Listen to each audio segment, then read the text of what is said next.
Freezing a wave is when you manipulate the minions on both your side and the enemy side to like always be stuck on your side of the map, always pushing towards you. If the enemy pushes a wave into your tower and you can get to the minion wave before it reaches tower and take their aggro, you could kill not all 6 minions, but just like half of the wave, and then bring the wave back to the middle of the lane and let it regroup with the next enemy minion wave. You have effectively like frozen your lane. The enemy wave will always be a little bit bigger than your wave and will always push in towards you. And then you can just trim off the excess minions as needed. Typical rule of thumb, try to have the enemy minion wave be 3 minions larger than your wave, or 1 cannon minion. So if the enemy pushes in with 12 minions and you have 6 minions coming in, kill 3 of them and try to leave it a little bit far away from your tower, not quite touching it.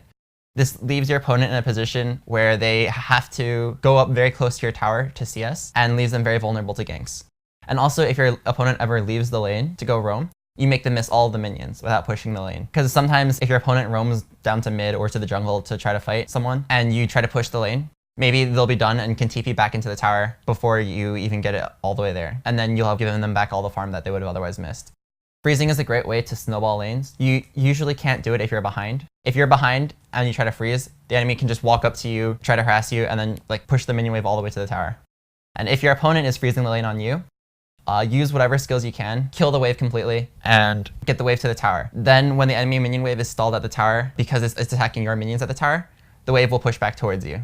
Or sometimes a tanky top laner will try to freeze the lane by just standing there and tanking it themselves. Instead of pulling the minions back, they'll just stand next to the tower with a few caster minions and just tank it until the next wave gets here.